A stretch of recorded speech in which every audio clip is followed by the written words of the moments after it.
नमस्कार छात्रों, स्वागत है आपका आपके अपने इस YouTube channel star coaching center जमुने में।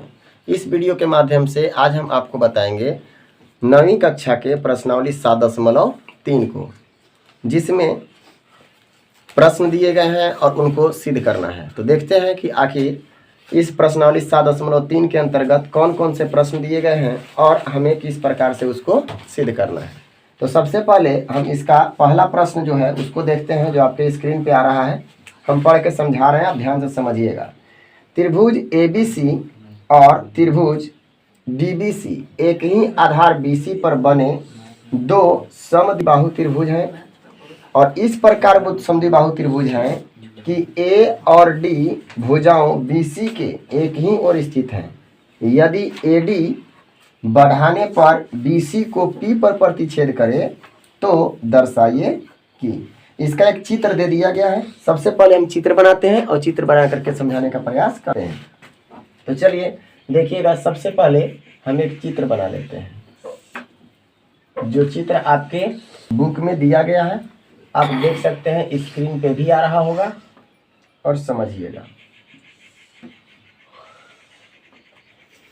नाम लिख लेंगे हम लोग ABC, यहाँ P है और ये D, ठीक है। इतना ही नाम दिया गया है और इसी प्रकार का चित्र है। आप इसको कैसे समझेंगे फिर से समझिएगा एक बार। ABC और DBC, ABC और DBC दो समद्विबाहु त्रिभुज हैं। मतलब इसकी दो भुजाएं बराबर हैं। इसमें AB और इसमें AC, मतलब AB और AC ये ABC त्रिभुज में बराबर है। DBC त्रिभुज में ये DB और ये DC आपस में बराबर है। इतना क्लियर है। इसके अलावा और हमको कुछ कहा नहीं गया है। अब हमको इसमें सिद्ध करने के लिए बोला गया है। क्या सिद्ध करना है? बोलता है पहला में कि त्रिभुज ABD सर्वांगसम है त्रिभुज ACD के। तो ABD कहाँ है? ABD ये वाला त्रिभुज जो आप देख रहे हैं उसको सर्वांगसम करना है ACD के साथ, ठीक है। तो सिद्ध हम लोग करेंगे, लेकिन पहले जो गिवन है उसको लिख लेते हैं और जैसे जैसे कहता है वैसे धीरे धीरे आगे बढ़ने का प्रयास करते हैं। तो सबसे पहले गिवन में हमसे क्या कहा उसको लिखते हैं। गिवन में हमसे बोला कि ABC तथा DBC दो समद्विबाहु त्रिभुज है। क्लियर है? जिसकी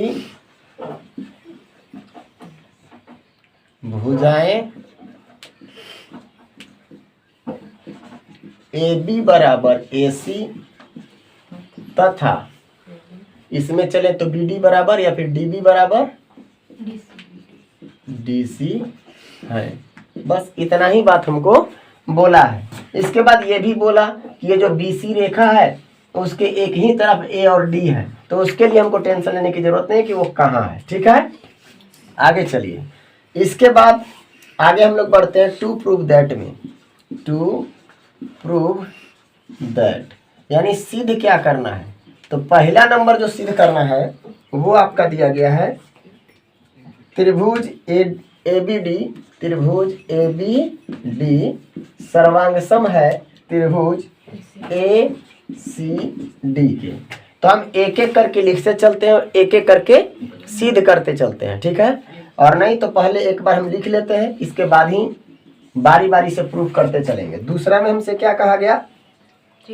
त्रिभुज कौन सा? ABP सर्वांगसम है त्रिभुज ACP के। क्लियर है? अब तीसरा नंबर क्या सिद्ध करना है? AP कोण A और AP कोण A और किसको? D दोनों को समद्विभाजित करता है। समद्विभाजित करता है। अर्थात ये क्या कहना चाह रहा है, आपके किताब में तो नहीं लिखा है, लेकिन हम आपको बता दे रहे हैं क्या वो कहना चाह रहा है। एपी जो है ना, एपी रेखा वो इस कोण को यानी ये वाला ए कोण को समद्विभाजित करता है। इसका मतलब कि बी ए पी, हाँ बी एंगल लिख सकते हैं आप, बी ए पी बराबर होगा एंगल सी ए पी के। क्लियर है।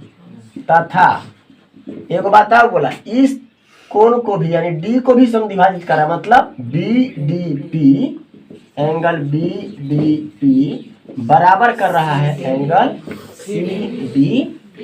क्लियर है। यही हमको सिद्ध करना है।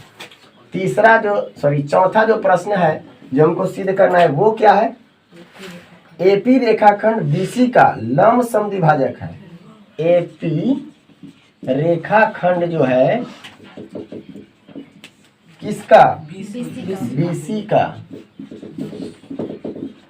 लंब समद्विभाजक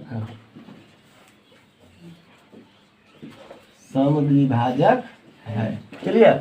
समद्विभाजक का मतलब होता है कि इसको बराबर बराबर काटेगा और 90 डिग्री के कोण पर काटेगा, ऐसा बोला गया है हमको। ठीक है। अब चलिए ये चारों जो हमको सिद्ध करना है वो सामने है। अब हम लोग क्या करेंगे, प्रूफ में चलेंगे।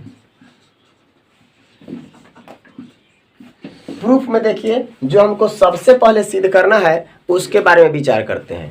तो सबसे पहले हमको सिद्ध करना क्या है वो देख लेते हैं। हमको सिद्ध करना है सबसे पहले त्रिभुज ए बी डी सर्वांग सम है त्रिभुज ए सी डी।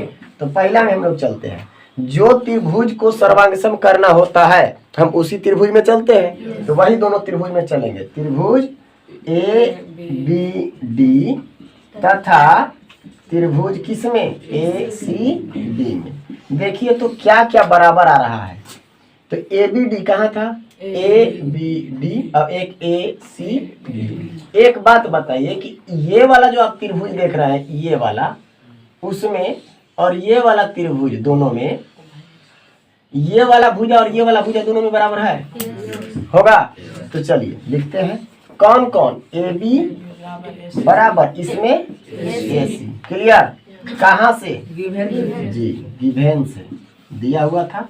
आगे बढ़िए दूसरा नंबर में चलिएगा। तो ये वाला देखिए तो DB बराबर DC है, क्योंकि ये भी तो एक समद्विबाहु त्रिभुज था। तो क्या लिखेंगे, DB बराबर D के बाद B तो DC होगा, DC। E कहाँ से, ये भी गिवेन से।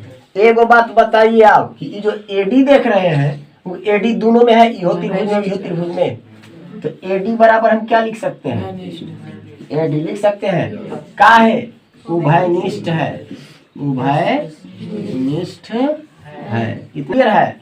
और जैसे ही उभयनिष्ठ हुआ तो अब बताइए कि क्या ये दोनों त्रिभुज सर्वांग सम हो गए। तीनों भुजा बराबर न हो गया दूसरे त्रिभुज के। जब पहला त्रिभुज का तीनों भुजा दूसरे त्रिभुज के तीनों भुजा के बराबर हो जाता है तो हम लोग क्या कहते हैं कि वो दोनों त्रिभुज सर्वांग सम हो जाते हैं। कैसे, एस एस एस सर्वांग समता से। तो चलिए लिखते हैं, इसीलिए त्रिभुज कौन सा, ए बी डी सर्वांग सम हो गया त्रिभुज ए सी डी के। कोई पूछा कि कैसे, तो आप बोलिएगा एस एस एस सर्वांग समता से। इतना क्लियर है। और यही हमको पहला में प्रूव्ड करना था और हम प्रूव्ड कर लिए। क्लियर है। चलिए अंतिम में लिख लीजिएगा प्रूव्ड और उतार लीजिए। चलिए इसके बाद अब हम लोग देखते हैं दूसरे प्रश्न को कि दूसरा प्रश्न में हमको क्या सिद्ध करने के लिए बोला गया है। ए बी पी कहाँ है, A B P, A B P ये बड़ा वाला त्रिभुज है ना, ये बड़ा वाला त्रिभुज जो है वो और किसके, ए सी पी ये बड़ा वाला त्रिभुज, ये दोनों आपस में सर्वांग सम है, ये आपको बताना है। इतना क्लियर है। अब देखिए तो आपके विचार में क्या क्या आ रहा है। पहला चीज एपी और एपी तो उभयनिष्ठ है। ए बी बराबर कौन सा, ए सी। ई कैसे, गिवेन में देवल था कि ए बी सी को समद्विबाहु त्रिभुज है, ये दोनों भुजा बराबर है। क्लियर। लेकिन अब देखिए तो ये भुजा बराबर कहाँ है, नहीं कहा है। तब सर्वांग करने के लिए क्या हो जाता, ई वाला कोण अगर बराबर हो जाता तो हम लोग क्या कह सकते थे कि भुजा कोण भुजा, भुजा कोण भुजा से सर्वांग सम हो जाता कि नहीं। तो ये दोनों कोणवा बराबर होगा कैसे, हो गया ना भाग एक में ये दोनों समरूप सर्वांग सम हो गया। अब ये दोनों सर्वांग सम हो गया तो इसका संगत कोणवा तो बराबर ना होगा, तीनों मिल गया। तो चलिए शुरू करते हैं हम लोग। लिखेंगे त्रिभुज किसमें, ए बी पी तथा त्रिभुज किसमें,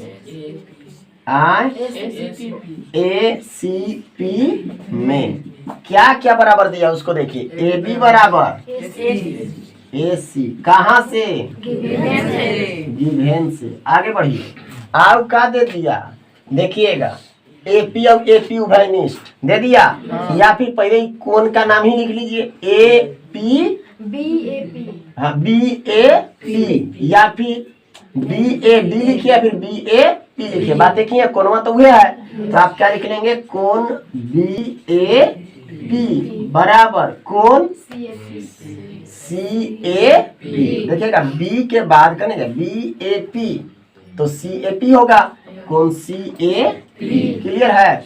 अब कोई पूछा कि दोनों बराबर कैसे कर दिए, तो यहाँ पे हम लोग लिख लेंगे, चूंकि त्रिभुज बी ए डी सर्वांग सम है किसके, सी ए डी के, त्रिभुज सी ए डी के। अभी कहाँ से, तो भाग एक से, भाग एक में हम लोग सिद्ध किए ना इसको। अब चलिए दूगो, एगो भुजा एगो कोण आ गया, और बीच वाला भुजा एपी है कि नहीं, तो एपी बराबर क्या हो जाएगा, एपी। इतना क्लियर है। अब देखिए तो एक भुजा बीच का कोण फिर एक भुजा, तो सर्वांग सम हो गया। इसीलिए हाँ उभयनिष्ठ से आप लिख सकते हैं, यहाँ पे उभयनिष्ठ है। अब देखिएगा त्रिभुज ए डी पी सर्वांग सम हो गया, त्रिभुज किसके, ए सी पी के। वो कैसे, एस ए एस सर्वांग समता से। क्लियर है, बहुत अच्छा। यही हमको प्रूव करना था, प्रूव हो गया। अब हम लोग देखते हैं कि इसका तीसरा प्रश्न क्या कहा। तीसरा प्रश्न में देखिएगा क्या कहा है, एपी कोण ए, एपी जो है ये वाला एपी, वो कोण किसको, ए को, ये टोटल कोण ए है, ए को क्या कहता है, और डी दोनों को समविभाजित करता है। मतलब ए और डी, ये वाला कोण और ये वाला कोण दोनों को समविभाजित करता है। मतलब जितना ई होगा उतना ही ये होगा, जितना ये होगा उतना ही ये होगा। मतलब ये दोनों को बराबर बराबर कोण के आधार पर काट रहा है। तो एक चीज तो हमको दिखाई दिया, जब हम लोग ए पी बी और ए पी सी सिद्ध किए, या फिर ए बी पी और ए सी पी, ये जो दूसरा काम है हम लोग सिद्ध किए, तो उससे ये वाला कोण और ये वाला कोण दोनों आपस में क्या हो गए, बराबर संगत कोण है सर्वांग सम त्रिभुज के। तो इससे चाहे आप ये बड़ा वाला त्रिभुज के हिसाब से इसको बराबर कहिए, या फिर ये छोटा वाला से ही बोल दीजिए। तो छोटा वाला में हम लोग सिद्ध किए थे, और दूसरा में इसमें हम उसका यूज किए। तो इसके आधार पर हम लोग ये बोल सकते हैं कि ये दोनों कोण आपस में क्या है, बराबर। लेकिन ये दोनों कोण के बारे में अभी तक हम क्लियर नहीं कर पाए हैं। तब उसके लिए हमको क्या करना पड़ेगा, तो ध्यान दीजिए, डी बी पी और डी सी पी, ये दोनों त्रिभुज में अगर चल करके और हम सर्वांगसम कर दें, अगर ये दोनों सर्वांगसम हो जाएगा, तो सर्वांगसम होने के बाद हम क्या कह सकते हैं, हम ये कह सकते हैं कि ये वाला कोण और ये वाला कोण दोनों आपस में क्या हो जाएंगे, बराबर हो जाएंगे। लेकिन एक चीज और ध्यान देना पड़ेगा, ये दोनों भुजा बराबर हुआ क्या, हाँ कैसे, जब इस बड़े वाले त्रिभुज और इस बड़े वाले त्रिभुज में हम लोग क्या किए, सर्वांगसम। तो सर्वांगसम करने के बाद ये भी तो संगत भुजा है, तो संगत भुजा में ये भी बराबर हो जाएगा कि नहीं। अब इसको सर्वांगसम होने में तकलीफ है नहीं, कैसे, देखिए ये भुजा BD और ये भुजा CD बराबर हो गया। इसके बाद BP और DP उभयनिष्ठ, और ये BP और CP बराबर भाग 2 से।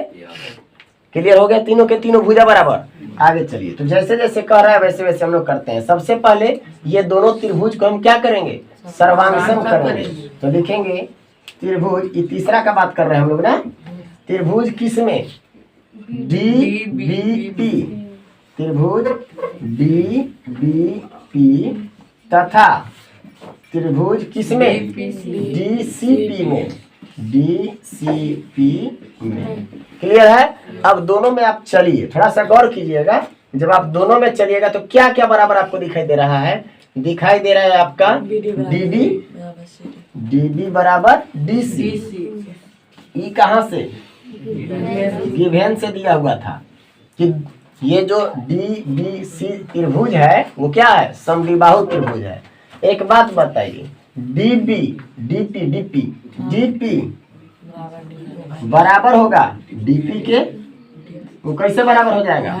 उभयनिष्ठ है, उभयनिष्ठ है। इतना क्लियर है। इसके बाद आगे बढ़िए, एक और भुजा जो BP बराबर क्या है? तो यहाँ पे हम लोग लिख सकते हैं BP बराबर है CP के। कोई पूछा कि क्या है तो आप लिख सकते हैं, चूंकि त्रिभुज कौन सा? ABP, यहाँ पे ABP लिखा है ना। त्रिभुज ABP सर्वांग सम है त्रिभुज किसके? ACP के। अब वो कहाँ हम लोग सिद्ध किए हैं? भाग 2 में। ऐसे लिख लीजिएगा, भाग लिखना जरूरी है, नहीं तो समीकरण समझ लिया जाएगा ना। भाग 2 से या 2 में, दोनों में से कोई भी आप लिख सकते हैं। ठीक है, चलिए आगे बढ़ते हैं। इसके बाद हम लोग देख रहे हैं कि तीनों भुजा दूसरे त्रिभुज के तीनों भुजा के बराबर हो गया। तो इसका मतलब कि ये दोनों त्रिभुज क्या हो गए? सर्वांगसम हो गए। इसीलिए हम लोग क्या लिख सकते हैं? त्रिभुज कौन सा? DBP सर्वांगसम हो गया त्रिभुज किसके? DCP के। कैसे? S सर्वांग समता से। क्लियर है। और जैसे ही सर्वांग सम हुआ तो जो हमको चाहिए उसके बारे में बात करते हैं। इसका संगत कौन कौन है? BDP है कि नहीं? तो कौन, यहाँ पे BDP लिखे हैं, देखिएगा यहाँ पे जो लिखे होंगे वही प्रयास कीजिएगा लिखने का। ये तो ऊपर वाले के लिए हो गया, यहाँ पे BDP लिखे है ना। तो कौन BDP है? हाँ, BDP बराबर हो जाएगा कौन? CDP के। कोई पूछेगा क्या है तो CPCT से, यानी सर्वांगसम त्रिभुज के संगत कोण है। ठीक है, इतना क्लियर हो गया। इसको आप समीकरण फर्स्ट बोलिए। अब समीकरण 2 कहाँ से आएगा वो देखिएगा इधर। एक बात बताइए, ये जो त्रिभुज हम लोग का सर्वांगसम हुआ था उसके आधार पर हम ये वाला कोण और ये वाला कोण बराबर नहीं कह सकते हैं, या फिर ये वाला जो सर्वांगसम हुआ था फर्स्ट में उसके आधार पर भी हम बोल सकते हैं कि ये दोनों आपस में क्या थे? बराबर। तो चलिए लिखेंगे, चूंकि त्रिभुज कौन सा? ABD सर्वांगसम है किसके? त्रिभुज ACD के। इतना क्लियर है। ये कहाँ से? तो भाग 1 से सिद्ध कर लिया गया है। ठीक है। अब जब ये दोनों सर्वांगसम है तो क्या ये दोनों कोण आपस में संगत बराबर नहीं होंगे? तो संगत कोण का नाम क्या हो जाएगा? BAD। कोण BAD बराबर हो जाएगा BAD। अब इधर से CAD, P भी आ सकता है, कोई दिक्कत नहीं। P भी लिखिएगा तभी तो वही कोण हो जाएगा ना। तो यहाँ पे हम लोग क्या लिखेंगे? कोण CAD। ठीक है, CAD। आखिर पूछेगा कि क्या है तो हम लोग लिख सकते हैं CPCT से, क्योंकि ये दोनों सर्वांगसम थे, दोनों त्रिभुज ऊपर वाला। अब चलिए इसको समीकरण आप बोल दीजिए 2। तो देखिए समीकरण 1 और 2 से स्पष्ट नहीं हो गया क्या? क्या स्पष्ट हो गया कि ये दोनों कोण बराबर है, ये दोनों कोण बराबर है। यही तो हमको सिद्ध करना था। तो चलिए लिखते हैं समीकरण 1 और 2 से यह स्पष्ट है कि भुजा AP किसको किसको? कोण A तथा कोण D को क्या कर रहा है, समद्विभाजित कर रहा है, तथा कोण डी को समद्विभाजित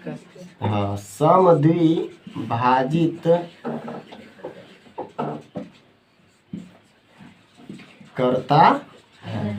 और यही हमको सिद्ध करना था, प्रूव हो गया, उतार सकते हैं आप लोग। अब हम लोग देखेंगे इसके कौन से प्रश्न को, चौथे प्रश्न को, जिसमें हमसे क्या सिद्ध करने के लिए कहा गया है। इसमें कहा गया है कि एपी रेखाखंड बीसी का लंब समद्विभाजक है। लंब समद्विभाजक का मतलब क्या कहता है, लंब समद्विभाजक वो होता है जो सामने वाले भुजा पर लंब भी बना दे, यानी 90 डिग्री का कोण भी बनाए, और सामने वाली भुजा को बराबर बराबर भी विभाजित करे, मतलब काट दे। तो ये तो हम लोग क्लियर कर लिए कि जब त्रिभुज बीडीपी और सीडीपी दोनों सर्वांगसम हुआ था तो इसके संगत भुजाएं क्या हो गई, बराबर, मतलब बीपी बराबर सीपी। ये तो हो गया है किससे, भाग 3 से। भाग 3 में हम लोग सिद्ध किए हैं कि ये दोनों सर्वांगसम है, तो भाग 3 से ये तो क्लियर हो गया कि बीपी बराबर सीपी है। लेकिन डीपीबी और डीपीसी ये दोनों 90 डिग्री का कोण बनाता है, ये अभी तक क्लियर नहीं हुआ है। तो कैसे क्लियर होगा देखिएगा, लिखिए। सबसे पहले यहाँ पे चूंकि त्रिभुज कौन सा, डीबीपी और डीसीपी क्या सिद्ध किए थे हम लोग, यहाँ पे देखिएगा। डीबीपी की डीडीपी सिद्ध क्या किया गया था, देखिए, हाँ, डीबीपी। तो लिखेंगे त्रिभुज डीबीपी सर्वांगसम है, त्रिभुज किसके, डीबीपी जो था वो सर्वांगसम है डीसीपी के, त्रिभुज डीसीपी के सर्वांगसम है। क्लियर है।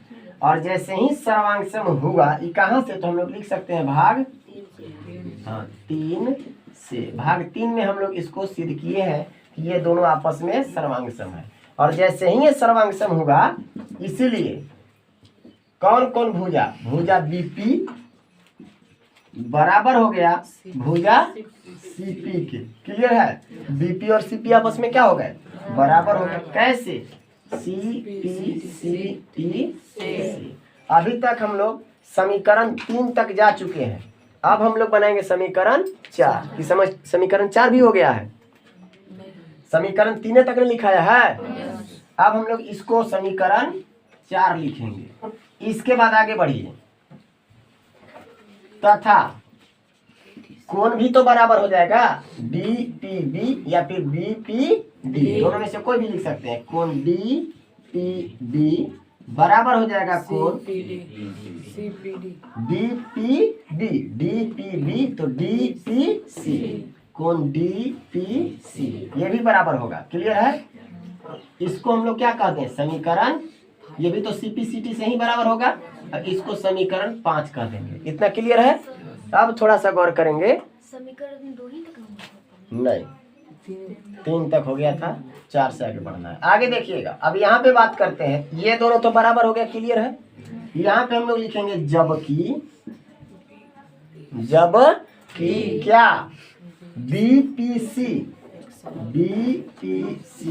एक क्या है, हाँ, सरल रेखा है।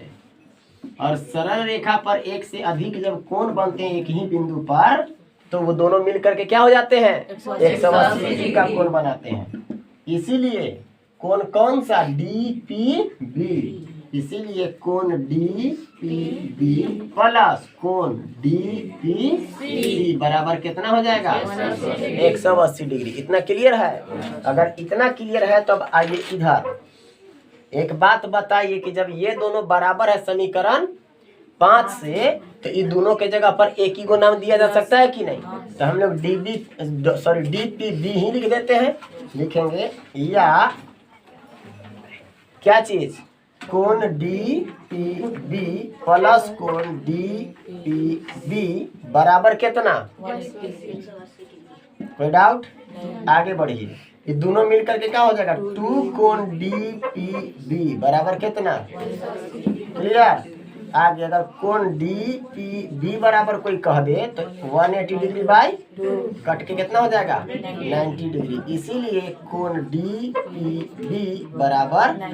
अब एक बात बताइए कि अगर ये 90 डिग्री आ गया तो ये क्या कहता है कि ये वाला एंगल क्या है 90 डिग्री है। अगर ये 90 है ये दोनों बराबर है तो क्या ये 90 नहीं होगा? अंतिम में हम लोग लिख सकते हैं अतः कोण डी पी बी बराबर कोण डी पी सी।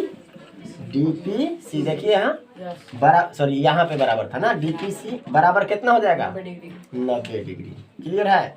यहाँ से आप इसको समीकरण 5 को हटा दीजिए, इसका कोई जरूरी ऐसे नहीं था, नहीं तो मन है तो रहने भी दीजिए। और यहाँ पे क्या कर दीजिए समीकरण 6 कह दीजिए। अब समीकरण कौन? समीकरण जो आपका 4 है और एक समीकरण 6 आ गया, तो 4 और 6 से लंब समद्विभाजक नहीं हो गया? लंब का मतलब 90 डिग्री हो गया कोण, और समद्विभाजक का मतलब बराबर बराबर काट भी रहा है। तो समीकरण 4 और 6 से यहाँ पे हम लोग लिखेंगे समीकरण 4 और 6 से यह स्पष्ट है कि क्या स्पष्ट है? एपी रेखाखंड बीसी का क्या है? लंब समद्विभाजक है। और यही तो हमको सिद्ध करना था। क्लियर है? देखिए यही सिद्ध करना था ना, इसीलिए लास्ट में हम लोग क्या लिख सकते हैं? प्रूफ लिख देंगे। ठीक है, उतार लीजिए।